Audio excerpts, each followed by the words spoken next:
Le llamé las mujeres de la genealogía inicialmente, pero le sumé las mujeres de la genealogía de Jesús. Creo que de la genealogía de Jesús salía sobrando porque ya se sobreentendía que se estaba hablando de Jesús y se iba a hablar de la participación de las diferentes mujeres dentro de esa genealogía. En Mateo capítulo 1 y en Lucas capítulo 3 vamos a encontrar la genealogía de Jesús. Una parte desde José hasta Abraham y la otra parte desde María hasta Adán. Dice así: libro de la genealogía de Jesucristo, hijo de David, hijo de Abraham. Voy a hacer una pausa aquí. Cuando Mateo está escribiendo para los judíos. Básicamente, la mayoría de las personas dicen que esta genealogía está destinada a convencer a los judíos o a enseñarle a los judíos de que Jesús es el Mesías, que Jesús es el Señor. Yo difiero en eso realmente, y ahora lo van a ver cuando estudiemos la genealogía y estudiemos a estas mujeres de la genealogía. Porque un judío ortodoxo, un judío de raíz, un judío no va a aceptar mujeres dentro de una genealogía. Entonces, si Mateo le está escribiendo a los judíos, mencionando a 5 mujeres y mencionando a diferentes reyes en 3 tantos, que son 14 generaciones y 14. Cuando usted se va a Crónicas, se da cuenta que en una hay 17, en otra hay 14 y en otra hay 13. Porque se sacan ciertos reyes que Dios le dio prohibición de sentarse en el trono de David. Entonces los reyes que hicieron lo malo no aparecen dentro de la genealogía. Si tiráramos la genealogía de manera estricta, según lo escrito por Esdras en Crónicas, primero serían más genealogías y segundo aparecerían reyes que Dios descartó para la línea de herencia del Mesías, en este caso nuestro Señor Jesucristo.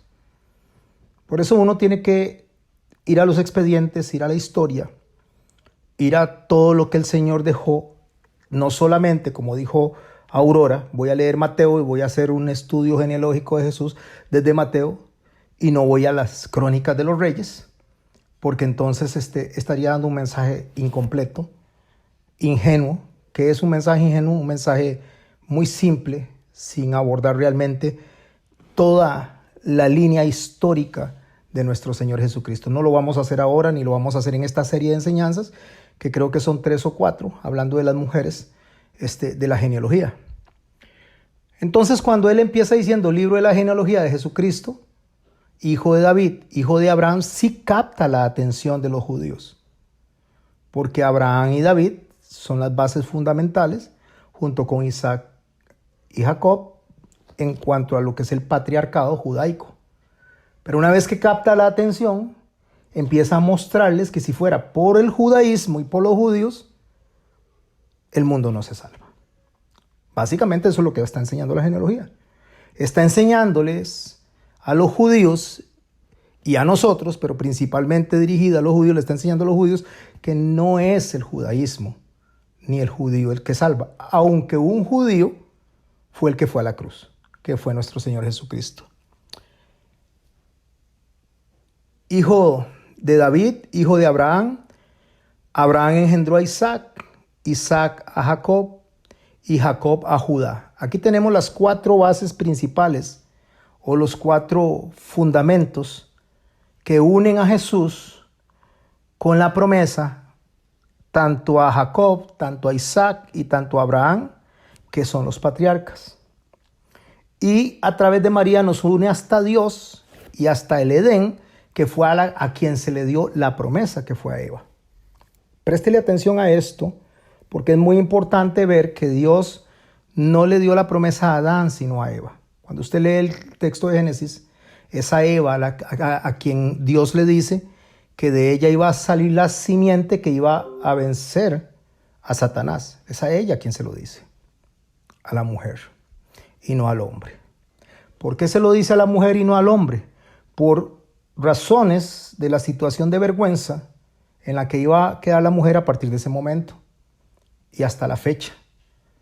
El machismo es consecuencia de esto, de la caída. Y la minimización de la mujer es consecuencia de esto también. Entonces, cuando nos liga a nosotros, a Abraham, a Isaac y a Jacob, nos liga a esa promesa de la simiente y nos conecta hasta el Edén.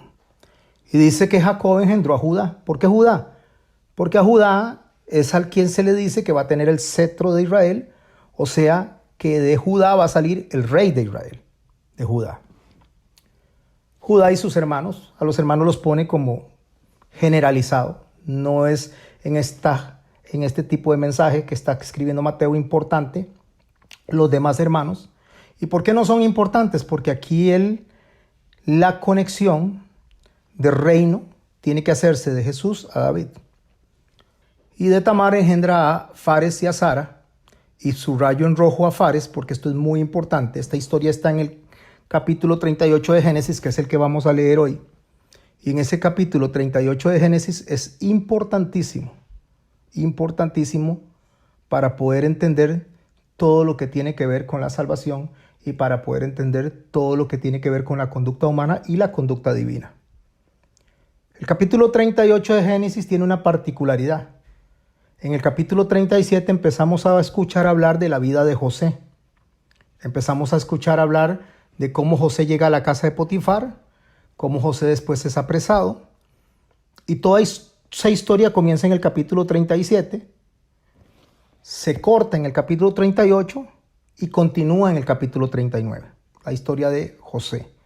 Hoy no voy a abordar la historia de José, pero asumo que ustedes la conocen, la mayoría de la gente la conoce, pero habla de un hombre íntegro, un hombre que fue vendido por sus hermanos y un hombre que al final terminó recibiendo a un pueblo para protegerlo, para darle sustento.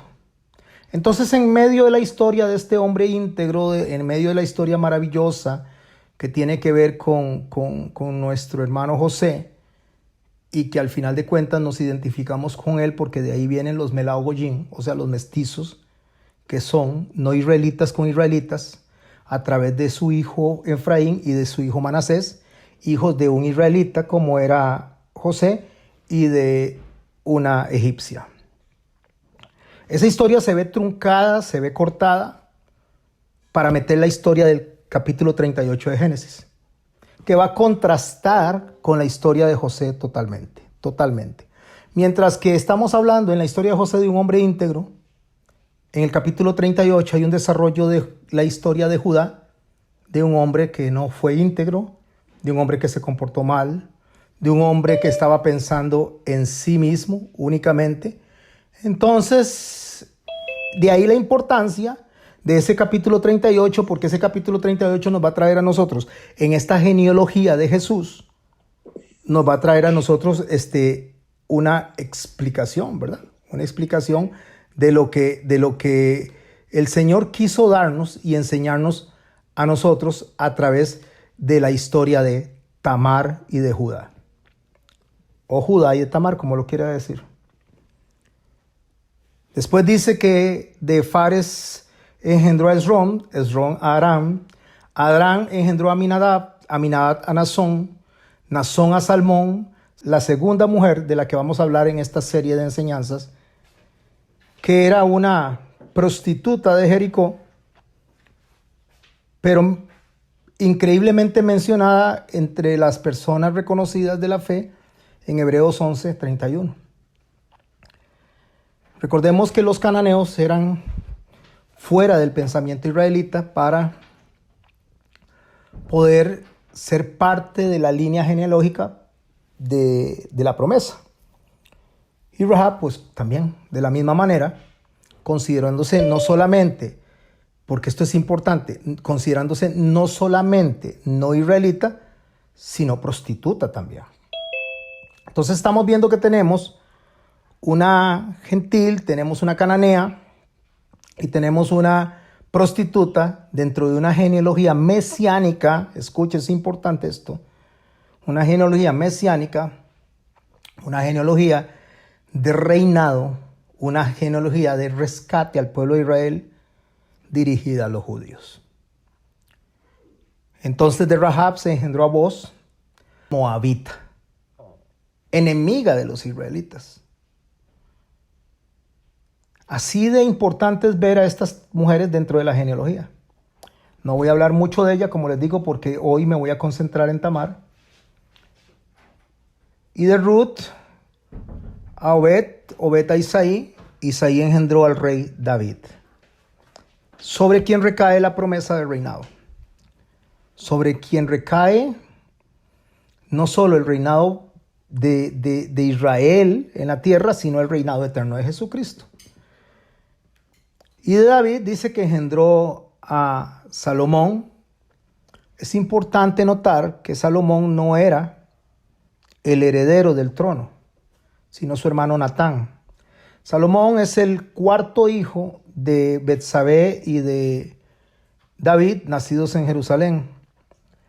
El tercer hijo era Natán, quien debía heredar el trono, pero por la conspiración que hace su madre, y cuando ya David está viejo, queda Salomón al frente.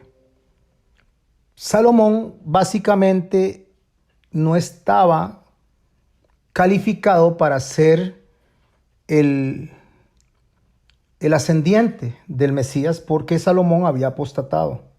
Salomón había desobedecido a Dios, había ido a Egipto, había comprado caballos y se había hecho de muchas mujeres y había introducido, no él, las mujeres, pero él lo permitió, había introducido ídolos dentro del pueblo de Israel. Entonces esto no lo calificaba tampoco. Usted me va a decir, pero es que todos están descalificados. Me está hablando que Tamar la cananea, está hablándome de Rahab, y si me pongo a hablar, está diciéndome, pastor, usted que Judá tampoco, porque Judá no era íntegro como José. Sí, eso es lo que estoy diciendo y es lo que Mateo está escribiendo. Mateo está dándonos un listado de pecadores. Mateo está dándonos un listado de personas que según las regulaciones no calificarían para que el Mesías viniera de ellos. Salomón a su vez descendía de David, pero como les digo, en el cuarto puesto. Y aclara todavía que Salomón, de la que fue mujer de Urías. Claro, si bien es cierto que Natán también es hermano de Salomón y es el tercero en la línea, cuando menciona a la mujer de Urías, aquí no es para descalificar a Salomón, sino para descalificar a su padre. Por adúltero, por asesino, por conspirador. O sea, si fuera por David y si fuera por la conducta de David, no debería de estar en el asiento o en el trono que estaba. La que fue mujer de Urías, y hasta el día de hoy eso se le cobra a David en la Biblia. Ese adulterio, esa actuación de él. Pero si usted analiza bien, cuando usted analiza el texto, no se le cobra a Betsabé ninguna factura por ese adulterio. Es a David, no a ella. David era el rey, David dice tráiganla, la toma. Ella está en una situación de fragilidad, ella es un siervo más del reino y ella no tiene que atender lo que el rey le está diciendo. Y David viene y mata a su esposo en una serie de eventos muy lamentables, muy tristes, como para un hombre que se le dio la calificación de ser conforme al corazón de Dios. Pero Dios, siendo sabio y tan insondables sus pensamientos, tan profundas su mente, que nosotros no podemos entender a menos que nosotros vengamos guiados a través del Espíritu Santo a sacar la riqueza del texto y ver por qué Dios deja esto para nosotros. Urías era eteo, no dice que era Betsabé, pero probablemente también era etea. Y pues con ella tiene a 4 hijos, entre los cuales están, como le digo, Natán y Salomón. Él había tenido 6 hijos nacidos allá en Hebrón y estos hijos nacidos en Jerusalén. Quiero decirles, y por eso es que me gusta compartir las notas con ustedes, que David tuvo 72 hijos. Eso es importante, porque 72 hijos de un rey son 72 candidatos a ser rey. De esos 72 hijos, habían 20 que eran los más cercanos, los más, los más con derecho a ser rey. De ahí que se dio los pleitos de que se mataban unos a otros. Cuando Absalón peleaba por el reinado, no era hijo de Betsabé él. Cuando, ¿cómo es que se llama el que abusó de la hermana? A ver si lo puse por aquí el nombre, ya lo olvidé. Amnón. Cuando Amnón nace, Amnón era el primogénito, ese fue el primer hijo de David. Y de ahí tiene 20 más que eran los más cercanos, esos 20 eran los más cercanos a ostentar por el reinado de David. Incluso Amnón, que fue muerto en manos de Absalón, era el primer candidato a ser rey. Por eso es que cuando usted estudia la historia de David, David pasaba por alto muchas cosas de Amnón, porque en la mente de él iba a ser el rey. Después dice que Salomón engendró a Roboam, Roboam a Abías, Abías a Asa. Me brinco una serie de versos ahí que están en muy chiquitico, por eso lo muestro así, para poder llegar a la esencia. Y Jacob engendró a José. Estoy hablando de José, el marido de María, como lo dice ahí el texto. Y aquí nos encontramos en la mujer de Urías, la cuarta mujer de la genealogía, y en María, la quinta mujer de la genealogía. ¿Qué tenemos el problema con Betsabé? Que Betsabé no debería de estar ahí, porque Betsabé tenía otro esposo, se dio todo el conflicto con David. Ni María debería estar ahí. Estoy hablándole desde el pensamiento del judaísmo ortodoxo, porque María era de Nazaret, que significa que era de Galilea, descalificados los de Galilea para ellos, para una cuestión de genealogía del reinado, del rey, del Mesías, y más aún peor, porque Jesús era considerado como un mamzer. Un mamzer, ellos le dijeron a él allá en Juan 8:41, dice, nosotros no somos hijos de fornicación. O sea, un mamzer, la palabra mamzer en hebreo, lo que le dijeron a Jesús es, nosotros no somos bastardos. Esa fue la palabra que le dijeron a él. Fue una palabra fuerte, es un insulto. Pero básicamente un mamzer, para considerarse un bastardo dentro de la estructura rabínica, era un hijo no reconocido como los rabinos de un hombre del pueblo. O sea, Jesús no había sido reconocido por los rabinos como hijo de José, así de sencillo. Esa historia estaba ahí, esa historia se mantenía. Entonces se decía que Jesús era un mamzer, un bastardo, y es la discusión que se halla en Juan 8:41, cuando ellos le dicen a él, nosotros somos hijos de Abraham y nosotros no somos hijos de fornicación, acusándolo a él de eso. Eso hacía que María no debería estar aquí, en esta línea genealógica. Entonces, al llegar aquí nos damos cuenta de que realmente esta genealogía, si la estudiamos, Jesús tenía todas las ¿cómo le diría yo a usted? Todas las cartas para decir, usted no es. Todas. Y por eso es que no lo aceptaron los judíos. Porque basado en esto no lo aceptan. Pero Dios nos enseña a nosotros otra cosa a través de las genealogías. De ahí que cuando llegamos a la genealogía de Jesús a través de María, nos conecta de María a Natán, que era el heredero correcto, el tercer hijo de Betsabé y David, que debería de haber asumido el trono. Entonces, una vez que descalificamos a Salomón y descalificamos a un montón más, Dios califica a Jesús a través de María hasta Natán, que era el tercero, como le digo, de los cuatro hijos de Betsabé y David.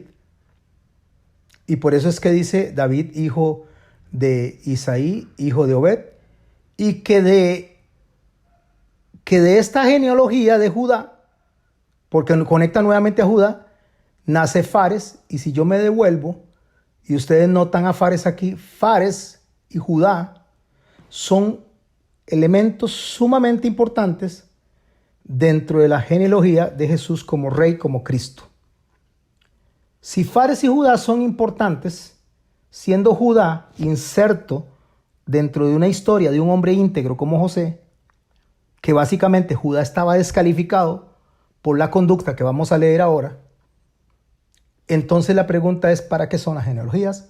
¿Y para qué el Señor puso esto? ¿Qué debemos de aprender de esto nosotros? Bueno, una de las cosas principales que vamos a aprender de esto nosotros, que para efectos humanos, Jesús se hizo hombre, viniendo a través de una línea de descendencia de una generación caracterizada por el pecado. O sea, si usted agarra las genealogías y estudia incluso a los reyes que fueron descartados de las genealogías y agarra a cada uno de estos hombres, todos pecaron. Y si agarra y analiza a las mujeres insertas ahí, todas estaban descalificadas. ¿Por quién? Por el sistema judaico, por el sistema de la ley, por el sistema que decía cómo debían de ser las cosas. No el sistema de la ley de Moisés, sino el sistema de la ley puesta por los hombres, lo que el Señor le llamó sus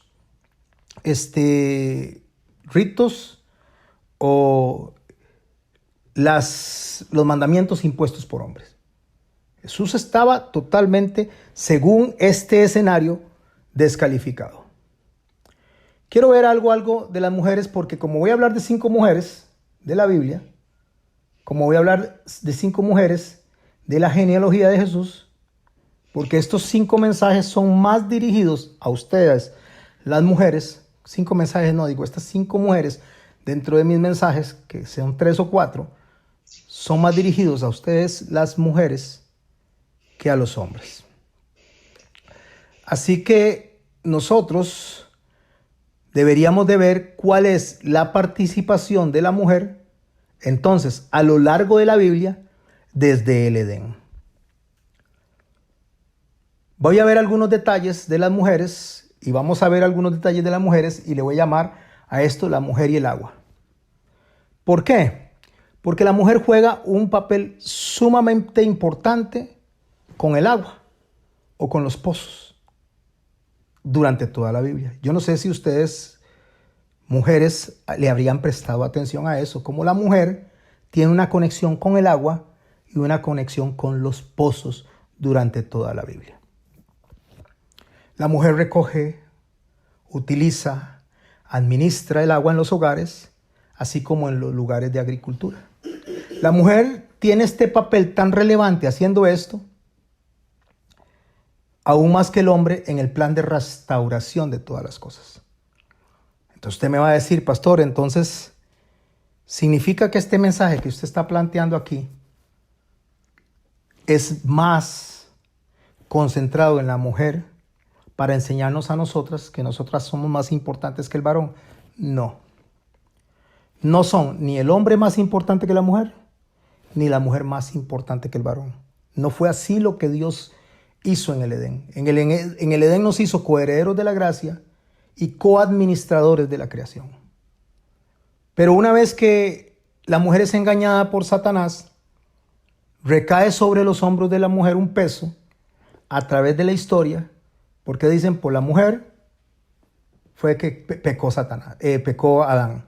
Cuando Pablo dice que Adán pecó por decisión y la mujer por ser seducida, por ser engañada. Entonces, nosotros lo que vamos a ver hoy aquí es el papel que juega la mujer dentro de la restauración de todas las cosas y por qué Jesús se rodeó tanto de mujeres cuando era una época donde la mujer valía un poco menos que cero. No podía andar con rabinos, no podían compartir con rabinos, no podían hablar con rabinos, y Jesús le abrió ese espacio a la mujer. Y por eso voy a hablar de estas mujeres, de la genealogía de Jesús. Para hablar un poco del papel de la mujer y el agua, voy a mencionar algunas solamente, como Rebeca acarreando agua para el consumo de su casa. Yo creo que todos conocemos la historia, cuando llegan a buscar a la esposa de Isaac y la ven donde viene con unos cántaros de agua y posteriormente hasta le da agua a los 10 camellos que estaban yendo con el siervo de Abraham. Podemos hablar de Séfora, cuando la encuentra Moisés y que ¿dónde la encuentra? Junto a un pozo de agua para sacar agua. Podemos hablar de Agar también, en Génesis 21, donde Dios dice que le abrió los ojos a ella y logró ver un pozo de agua. Y podemos hablar de Jacob cuando ve por primera vez a Raquel. ¿Dónde se la encontró? Recogiendo agua. ¿Por qué hace la Biblia esas menciones tan importantes? ¿Por qué Dios viene y menciona 5 mujeres en la genealogía de Jesús y le da este papel y esta participación a la mujer como tal? Tanto es así que cuando nos vamos a Juan 4, nos encontramos una mujer llegando en la tarde a tomar agua, a buscar agua, y se encuentra con Jesús. Esta mujer la conocemos como la samaritana. Y cuando se encuentra con Jesús esta mujer, él le dice, dame de beber. Y escuche la respuesta de ella.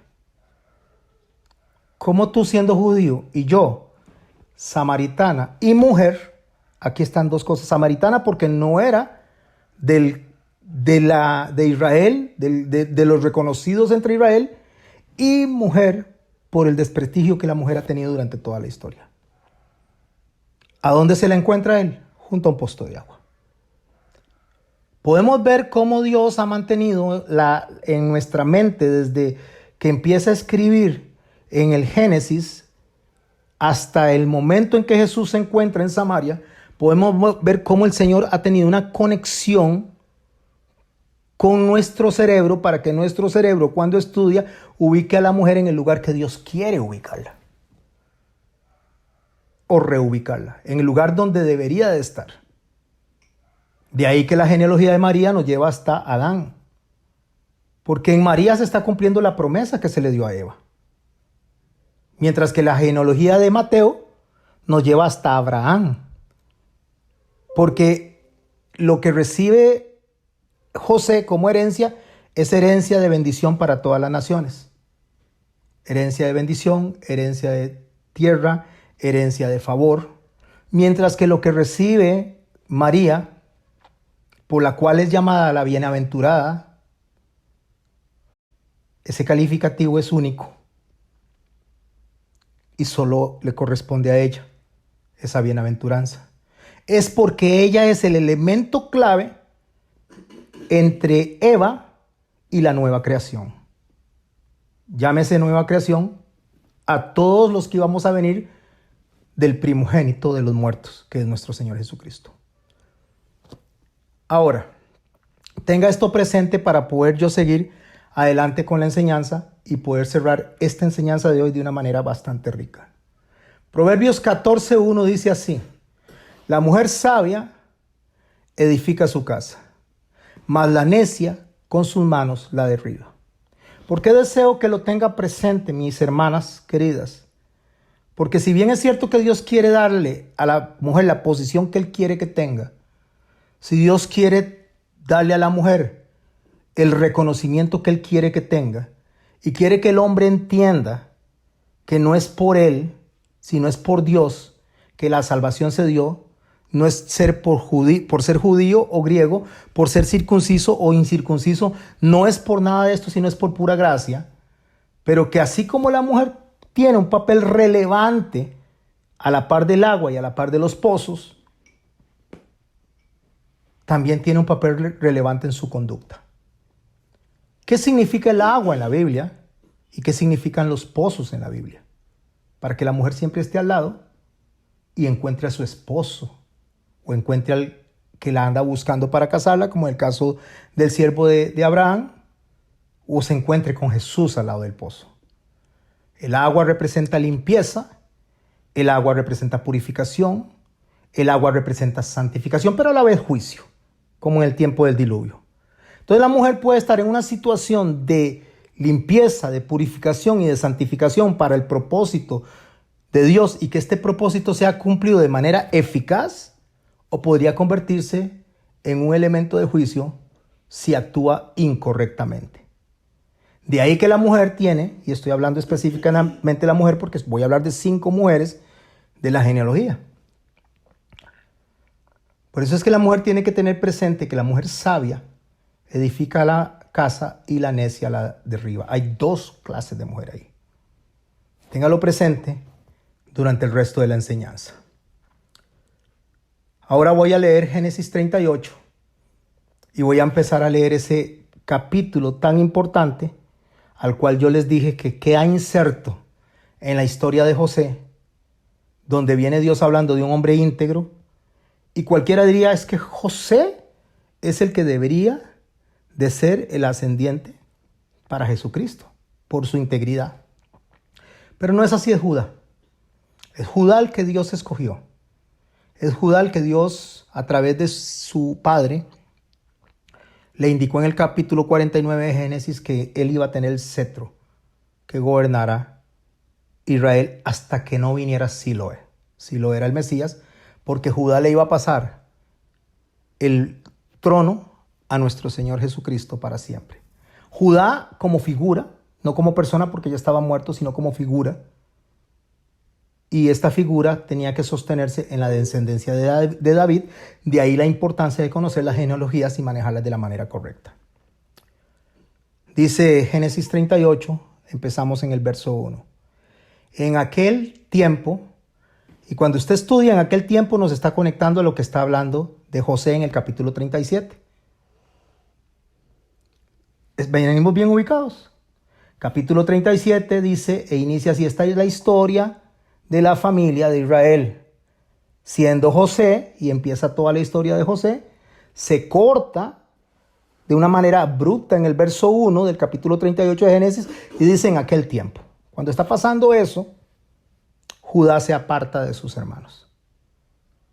Qué importante es poder observar y leer correctamente, porque resulta que Judá se aparta por lo que aconteció con José, porque lo vendieron, porque en alguna medida él quería alejarse de eso, se aparta de la casa original y del plan original que Dios había establecido para esa familia. Entonces Judá se aparta de sus hermanos y se va a vivir a la casa de un hombre llamado Hira, que era del pueblo de Adulam. Y allí, cuando se va aparte, conoce a la hija de un cananeo llamado Súa. ¿Se acuerda lo que dijimos? Él tenía que casarse dentro de la línea parental, pero se va y se casa con una mujer de un hombre llamado Súa, cananeo. Permiso. Se casa con ella y cuando se unen queda embarazada y tuvo un hijo llamado Si Judá tenía la conexión, la promesa para el trono de David, y este hombre hubiera vivido, este hombre hubiera sido del que debería descender Jesús, y era un cananeo, y no era de la línea de la promesa de Isaac. Porque eso fue lo que hizo Judá, casarse con una mujer cananea. Volvió a quedar embarazada y tuvo otro hijo, el cual llamó Onán. Y todavía volvió a tener otro hijo que se llamó Sela. Esos 3 hijos son hijos de la mujer. Cuando entran, por favor, verifiquen que el microfonito esté cerrado. Gracias.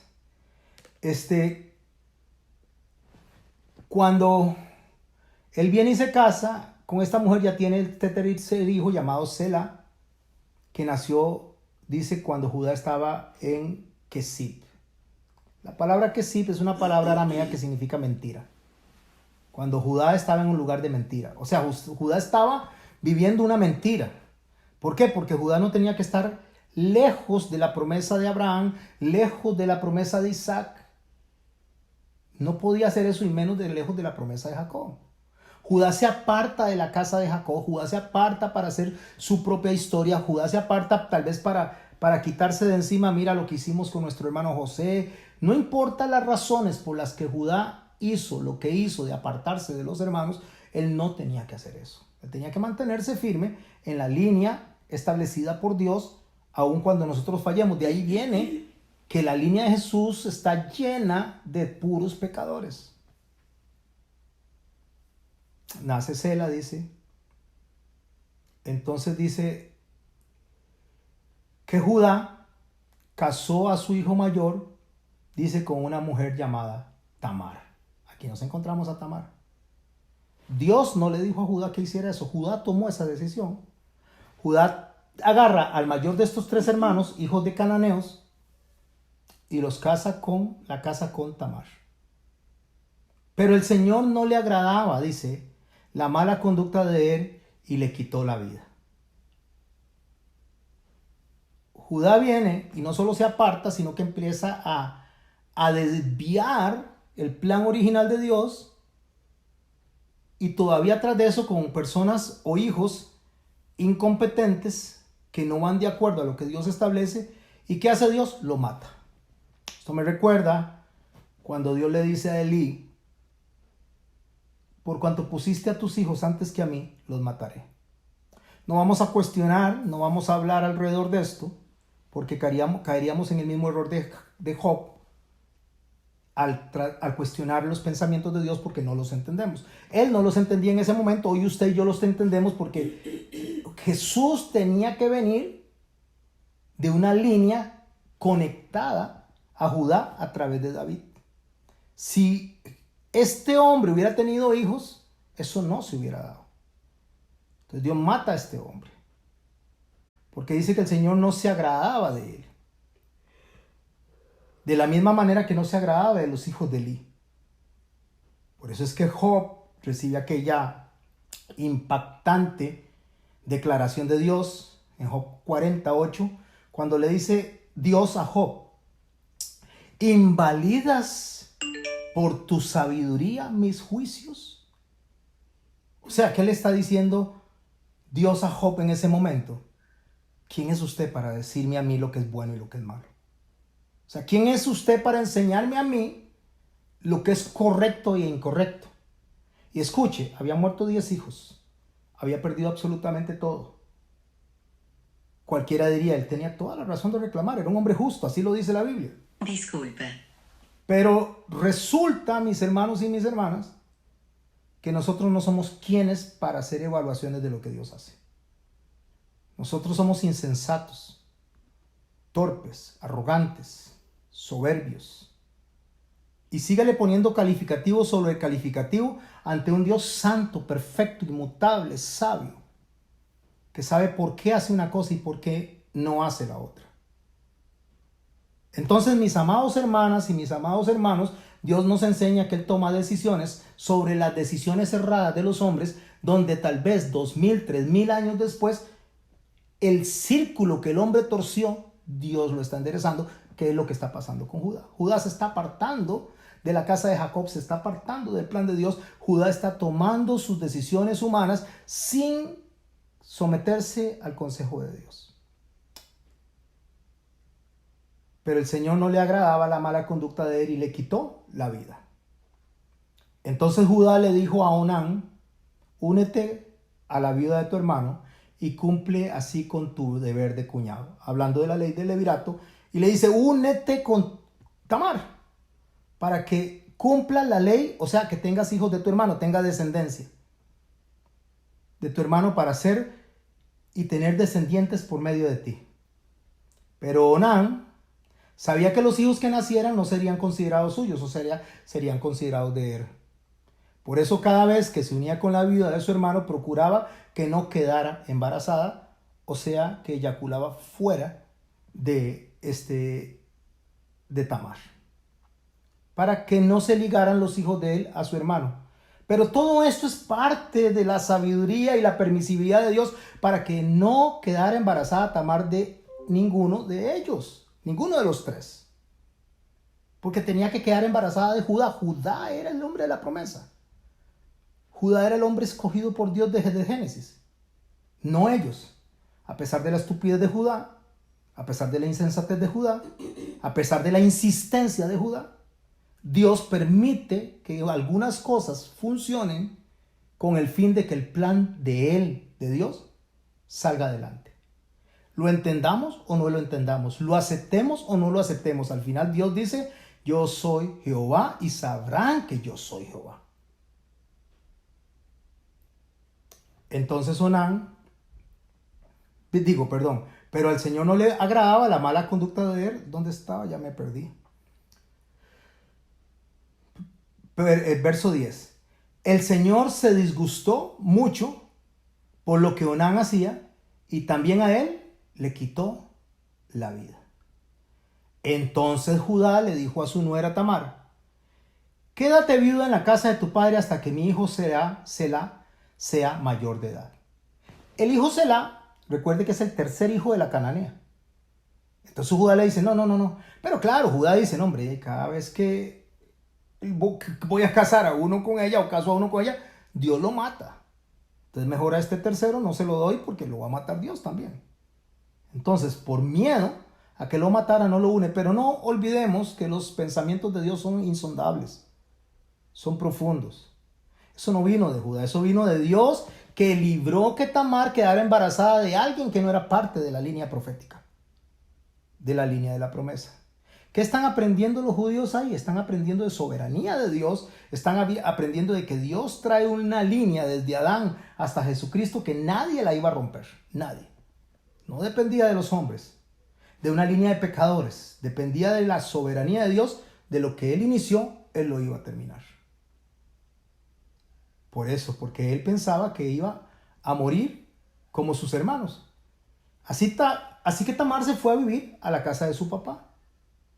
Verso 12. Pasó el tiempo y murió la esposa de Judá, la hija de Súa. ¿Quién? La cananea. Cuando Judá dejó de guardar el luto, fue al pueblo de Timnat, donde estaban los que trasquilaban ovejas. Y fue donde su amigo Hira, el adulamita, lo acompañó. Cuando Tamar supo que su suegro había ido a Timnat a trasquilar ovejas, aquí entra Tamar y su estrategia. Pero no nos seamos duros con Tamar. Ahora vamos a hablar un poco más de eso. Se quitó el vestido de viuda, se cubrió con velo para que nadie la reconociera y se sentó a la entrada del pueblo de Enamín, que está camino a Timnat. Hizo esto porque se dio cuenta de que Selá ya era mayor de edad, vea todo el tiempo que había pasado, y sin embargo no la habían casado con él. ¿Qué significa? Que Judá le había mentido. Judá no la iba a casar nunca con él. Pero como sabemos que a los que amamos a Dios todas las cosas ayudan para bien, esto no era un asunto de Judá, era un asunto de Dios soberano, que alejó a Tamar de quedar embarazada de la persona incorrecta. Tamar era viuda, así que no piensen mal de Tamar a la hora de que ella va a buscar quedar embarazada de Judá, porque era viuda, era una mujer libre para volverse a casar. No la habían casado con Selá, por dicha. Cuando Judá la vio, donde estaba sentada, pensó, escuche la mente cachimbrosa de Judá. ¿Cómo se dice? Cachambrosa, dice mi esposa que se dice. Esa mente cachambrosa, o sea, según los expertos, significa que Judá acostumbraba a buscar prostitutas. Porque donde la vio, pensó que era una prostituta, pues ella se había cubierto la cara. Por eso pensó que era una prostituta, pero ella no era una prostituta. Entonces se apartó del camino para acercarse a ella. Solo vayan en ese escenario. No sé si iba caminando, no sé si iba en un burro, no sé si iba en avión o helicóptero. Bueno, no podía ir en avión ni helicóptero. Pero se aparta del camino. Dice, wow, aquí está esta. Pensando que era una prostituta. Sin saber que era su nuera. Y escuche lo que le dijo. ¿Me dejas acostarme contigo? De una vez al grano, porque él dice, esta la compro, esta la pago y listo. Así fue como la vio. Este hombre contrasta con José. Totalmente. Mientras que José huía de la mujer de Potifar, este hombre anda buscando prostitutas. Mientras que José se quería mantener íntegro por Dios y por su amo Potifar, este hombre lo único que está interesado es en su satisfacción personal sexual. ¿Qué me vas a dar por acostarme contigo?, le dice ella. Le pregunta a ella. Entonces él le dice, voy a darte 2 cabritos de mi rebaño, contestó Judá. Se va a darte 2 cabritos para que coma. Está bien, dijo ella. Está bien. Pero, y ahí viene el pero déjame algo tuyo como prenda hasta que me lo mandes. O sea, yo quiero una garantía. Tampoco es así que usted me va a decir que me va a dar 2 cabritos, se va a ir y yo ¿en qué quedo? No, señor, eso no es así. ¿Y qué quieres que te deje?, le dice Judá. Y escucha, aquí es donde viene ella, a través de la sabiduría que Dios le da en ese momento para actuar. Dame tu sello con el cordón y el bastón que tienes en la mano. Tal vez usted no le nota importancia a esto que está acá, pero ahora le voy a explicar, conforme vaya cerrando la enseñanza, qué tan importante era lo que ella le pidió a él. Judá se lo dio y se acostó con ella. Y la dejó embarazada. Después Tamar fue y se quitó el velo que tenía puesto y volvió a ponerse el vestido de viuda. Más tarde Judá mandó el cabrito por medio de su amigo Adulamita para que la mujer le devolviera las prendas, pero su amigo no la encontró. No la encontró porque no era una prostituta y no iba a estar ahí, estaba en su casa. Entonces les preguntó a los hombres del lugar, ¿dónde está esa prostituta de Enamín, la que estaba junto al camino? Aquí no ha estado ninguna prostituta, le contestaron ellos. Lógico, no había prostitutas, no era prostituta, así que nadie la conocía, nadie sabía quién era ella. Ella solamente dejó ser guiada de una manera para que lo que Judá estaba haciendo al apartarse, Dios en su providencia permitió que se enderezara. Y no acusen a Tamar. Tamar era una mujer ya viuda. Y quien tenía la obligación de darle a ella un esposo era Judá. Y si no era sus hijos, era él mismo. Para cumplir con las leyes que establecían las descendencias de las tribus. Entonces regresó él a donde estaba Judá, el amigo de él, y le dijo, no encontré a la mujer y además los hombres del lugar me dijeron que allí no había estado ninguna prostituta. Judá le contesta, bueno, dice, pues que se quede con esas cosas. Esto, mis hermanos, tal vez usted no le dé importancia si no conoce la importancia de lo que él le dio. Él está menospreciando lo que él le dio. Él no le está dando importancia. O sea, si nosotros vemos a Judá, es un hombre totalmente descalificado por su conducta. Que se quede con las cosas para que nadie se burle de nosotros. Él está pensando en él mismo. Pero que conste, dice, escuche, que conste, que yo mandé el cabrito y tú no lo encontraste. O sea, yo sí soy bueno, yo cumplo mi palabra, yo soy un hombre justo, pero que conste que aquella prostituta, ella falló a su compromiso. Yo sí cumplí con mi compromiso. Bueno, dice el verso 24, que como 3 meses después vinieron a decirle a Judá, Tamar, la nuera de usted, se ha acostado con otros hombres y como resultado de ello ha quedado embarazada. ¡Sáquenla! ¡Quémenla!, gritó Judá. Como que si él fuera un hombre íntegro, como que si fuera un buen ejemplo, como que si él fuera un hombre que más bien ha mostrado a los demás el carácter de Dios. No, él se aparta de las cosas que Dios establece, de las normas que Dios establece, busca una prostituta y pensó que había encontrado una prostituta, negocia con cosas importantes que son significativas para su personalidad y todavía viene y cuando se topa que Tamar está embarazada, mátenla, sáquenla y quémenla. Pero cuando la estaban sacando, me imagino que no así como muy tranquilo, ¿verdad? Hasta del pelo la llevaban forzada. Ella le mandó a decir a su suegro, el dueño de estas cosas es el que me dejó embarazada. Fíjese usted a ver de quién son este sello, número 1, con el cordón y este bastón.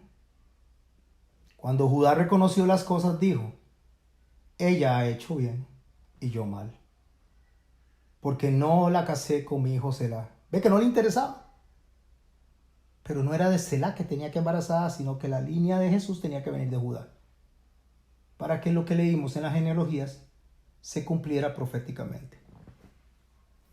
Y nunca más volvió a acostarse con ella. El día que Tamar dio a luz, tuvo mellizos. Ahora préstele atención a esto, porque ya nos estamos montando en la recta final de la enseñanza de hoy, en la recta final donde Dios agarra a esta mujer, agarra la vida de ella en medio de un paréntesis del capítulo 37 al 39, donde nos muestra un hombre que no es íntegro como José, pero decide traer la ascendencia de Jesús a través de este hombre. Dice la palabra en el verso 28, al momento de nacer, uno de los mellizos sacó la mano. O sea, está naciendo y sale la manita por la vagina de Tamar. Entonces la partera le ata un hilo rojo rápidamente en la mano, porque aquí era importante quién era el primogénito y quién no. Entonces, como él saca la mano, amarrémosle esto rápido para que no perdamos cuál fue el que salió primero. Pero sacó solamente la mano. Entonces dice que la partera ata un hilo rojo de la mano y dijo: este salió primero. O sea, este es el primogénito. Pero en ese momento el niño metió la mano de nuevo. Y fue su hermano el que salió primero. Por lo que la partera lo llamó Fares. ¿Se acuerdan lo que vimos en la genealogía? Fares y Judá. Ahí viene la línea. ¿Cómo te abriste paso? Porque Fares significa abrir brecha en contra de todo. No solamente estaba operando la parte legal, donde Dios aparta a los cananeos de la línea genealógica para que Judá tenga un hijo con Tamar, la parte legal humana, sino que sea un milagro extraordinario para que el primogénito de Tamar y Judá no obtuviera la ascendencia hacia Jesús, sino el segundo, que era Tamar, abriendo brecha. ¿Qué significa? Que Dios ha venido abriendo brecha en el pensamiento humano desde el Edén hasta Jesucristo, en contra de lo que el ser humano quiere o le parece que debería ser lo correcto. De ahí esa expresión tan maravillosa que le dice Dios a Job y le dice: ¿crees tú que con tu sabiduría vas a descalificar mi juicio? Porque ¿quién le dio consejo a Dios? ¿Quién le enseñó a Dios? ¿Quién le podrá decir a Dios qué hacer? Dijo Nabucodonosor. ¿O es acaso, dice Pablo, que la masa le va a decir al alfarero qué hacer? De ninguna manera, dice. Dios hace lo que quiere. Jesús dijo: ¿o es acaso que ustedes se enojan y piensan que yo soy malo porque hago con lo que es mío lo que quiero? Es ahí donde vemos que el hombre está tan descalificado que Dios utiliza la misma descalificación del hombre y trae a nuestro Señor Jesucristo. Pero quita al hombre de la participación en el embarazo de María, porque quita todos los hombres de José para atrás, los quita de concebir a María. Todo ese linaje desde Adán hasta María está eliminado. Y solo queda el óvulo que llega hasta Natán para tomar la herencia del reino, y ese óvulo es concebido por el Espíritu Santo. Y Dios hace una nueva creación. ¿Cómo te abriste paso? Luego nació el otro niño, el que tenía el hilo rojo en la mano, y lo llamó Será. ¿Sabe qué, mis hermanos? El pecado siempre tiene un comienzo. Siempre. Todo lo que hacemos malo tiene un principio. ¿Qué fue lo que hizo y cómo comenzó esto? Apartarse de sus hermanos. Se casó con una mujer que no era de su pueblo, Judá. Estaba prohibido por los israelitas. Falló en educar a sus hijos porque los hijos desagradaron a Dios. Dos de los tres murieron y el otro Dios lo hizo al lado. le mintió a Tamar y no pensó en su labor familiar. Hablemos del sello, mis hermanas y mis hermanos. El sello y el cordón y el báculo. El sello significa identidad. ¿Qué fue lo que él le dio a ella? La identidad. Cuando el hombre peca, le da su identidad a Satanás. El sello es una inscripción única, una inscripción que tiene que ser guardada. Fue lo que Esaú hizo cuando vendió su primogenitura. Fue cuando Adán perdió su posición, cuando la mujer le hizo caso al consejo de la serpiente, de Satanás. Le da la identidad al enemigo. Se sale de la casa, se aparta de la casa. Me estoy explicando, se aparta de lo que Dios dice. Cuando nosotros hacemos lo incorrecto, nosotros nos apartamos del camino. Nos apartamos del sendero. El sello en las manos de una ramera implicaba que la ramera era dueña del dueño del sello. Pero Tamar no era una ramera. Tamar era una mujer buscando justicia. Y Dios hizo justicia en ella. Mis hermanos y mis hermanas, deseo terminar con el Proverbios capítulo 6, esta charla, y revisar cuánto tiempo tenemos para conversar un poquito alrededor de esto. Así que yo les voy a invitar a que vayan a Proverbios capítulo 6 y no olvidemos que Tamar no era una ramera. Pero Judá sí pensó que lo era. Entonces, quitémonos de la mente de Dios que hace todo perfecto, ordena nuestros caminos y veamos qué hubiera pasado si las cosas hubieran seguido siendo como Judá las pensaba. ¿Qué pasa cuando un hombre se une con una ramera?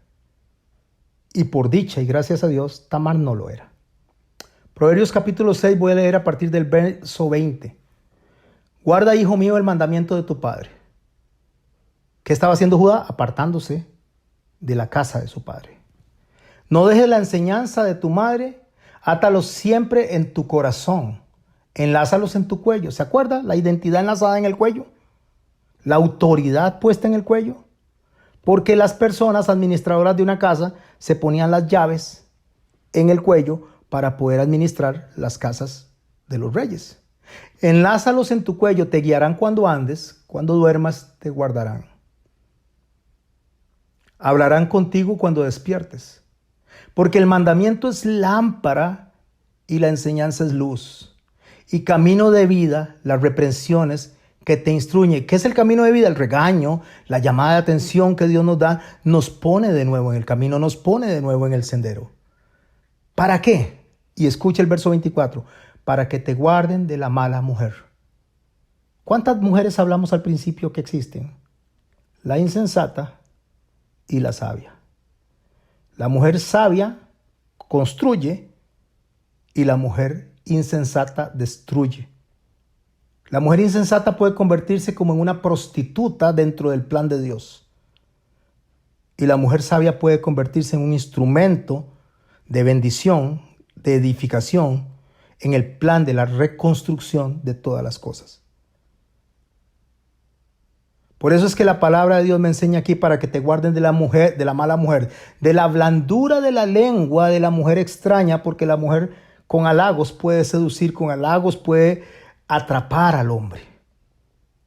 No codicies su hermosura en tu corazón, ni ella te prenda con sus ojos.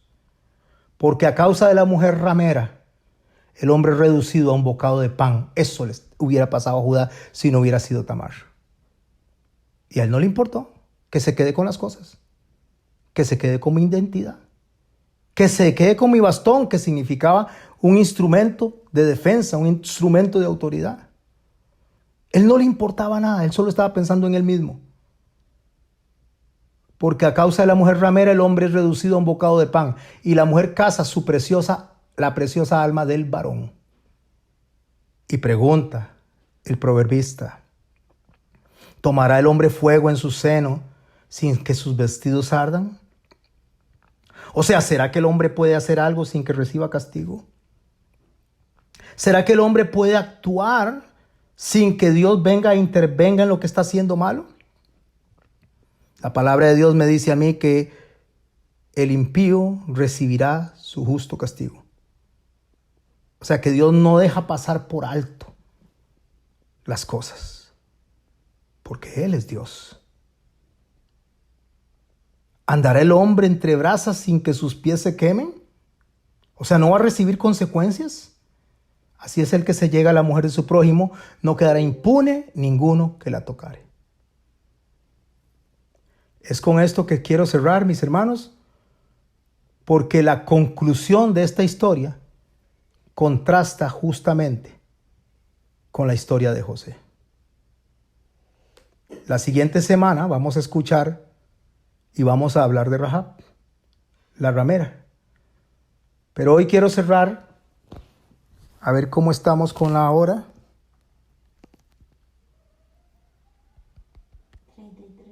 33. ¿Qué hora es? 19:33. 19:33. Ok, nos quedan unos 30 minutos más o menos. Lo que quiero decirle, mis hermanos y mis hermanas, mis amados hermanos y hermanas, es que vamos a meternos en esta enseñanza de lleno. Estamos hablando de las mujeres de la genealogía de Jesús. Vamos a meternos de lleno en estas enseñanzas. Y lo que tenemos que aprender de aquí es una cosa.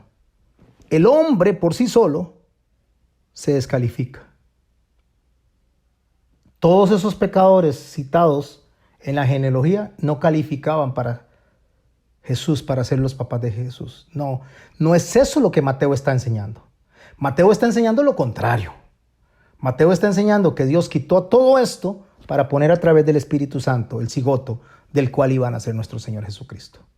Y que está reivindicando, está dándole la posición a la mujer que Dios quiere que tenga en el plan salvífico, en el plan de restauración.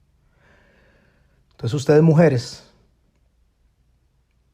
vean el plan de Dios, la misericordia, el amor con que Dios ha venido ordenando la casa para que el hombre le dé el valor a usted que Dios le da. Y a nosotros los hombres nos enseña a que podamos ver a nuestras esposas como las mujeres idóneas, como ayuda idónea, como mujeres a ser respetadas, a ser honradas, a ser puestas en el lugar que Dios quiere que sea puesta, en el plan maravilloso y perfecto de Dios. Pero, y ahí viene el pero cuidado, mi hermana, cuidado. Porque no significa que no pueda pasar lo mismo del Edén y termine seducida por el enemigo y en lugar de ser de bendición y de construcción, termine siendo de maldición. Porque fue lo que le dije que guardara del capítulo de Proverbios, de Proverbios 14. Que le dije que pensara que la mujer sabia edifica la casa y la insensata la destruye. No, no es para agarrar este mensaje y decir, sí, me voy a empoderar de este mensaje. No, es para entender con humildad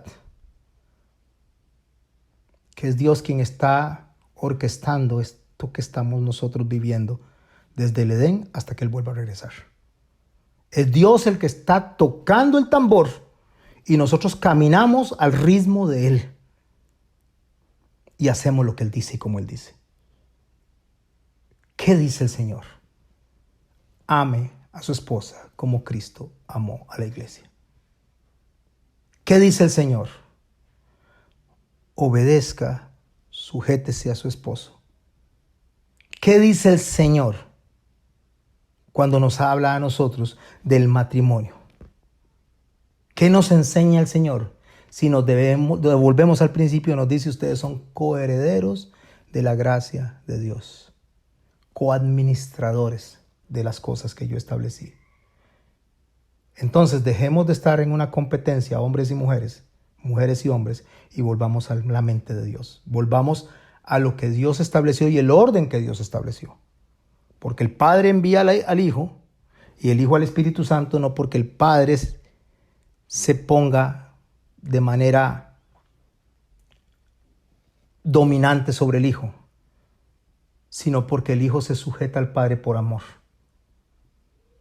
La mujer se sujeta al hombre por amor. ¿Pero por amor a quién? ¿Por amor al hombre que a veces no hace lo correcto? No, mis hermanas. Por amor a Dios que está enderezando el camino de toda esta humanidad para que ustedes sean respetadas, honradas, como Dios quiere que sean honradas y respetadas.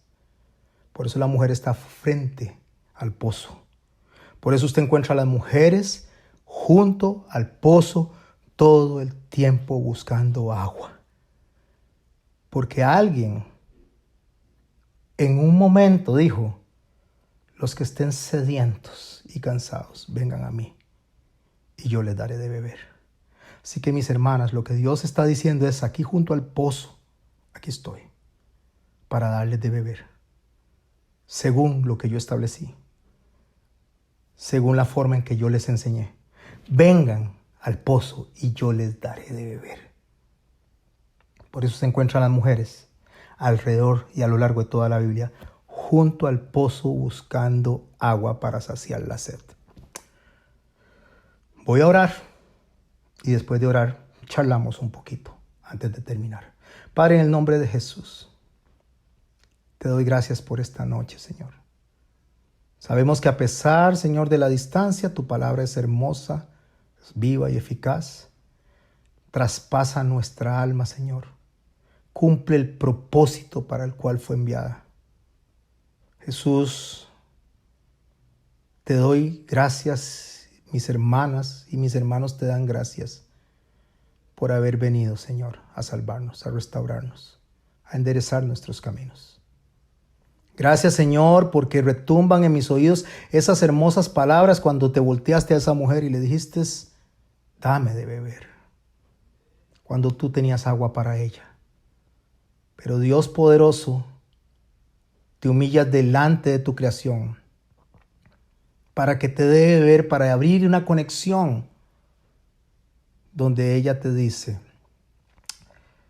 ¿por qué tú siendo judío y yo siendo una mujer samaritana me pides de beber? Oh, maravillosas palabras, mi amado Señor. Si supieras, le dijiste, ¿quién te pide de beber? Santo, santo y bueno, Señor. ¿Quién como tú? Que viene, Señor, a la vida del caos, a nuestras vidas, Señor, incapaces de entender. Y a través del amor, Señor, a través de la misericordia, Señor, a través de esos lazos hermosos nos vas jalando y nos vas atrayendo a ti. Y aunque había toda una lista de personas incompetentes, incapaces, descalificadas, Señor, tú buscaste la solución perfecta para que de ti naciera este pueblo, esta iglesia, tu esposa. Y fue porque tú le diste vida al óvulo de María, poniéndote tú mismo, Señor, a través del Espíritu Santo ahí, para que naciera esta nueva generación. Porque en ti todas las cosas, Señor, son perfectas. Porque en ti no hay error. Y nosotros insensatos, Señor, no vemos que ves más adelante que nosotros, Señor. Vas a descalificar mi juicio por tu sabiduría. Señor, perdónanos, Señor, por cuestionar lo que pasa. Perdónanos, Señor, por cuestionar la forma, Señor, en que administras la creación y nos administras a nosotros. Perdónanos, Señor, por estar tratando de excusar lo inexcusable. Y perdón, Señor, por hacer calificaciones de ti, Señor, creyendo que somos más sabios que ti, Señor. Perdónanos, Señor. Guíanos y ayúdanos. En tu santo nombre, oh Jesucristo. Amén, Señor.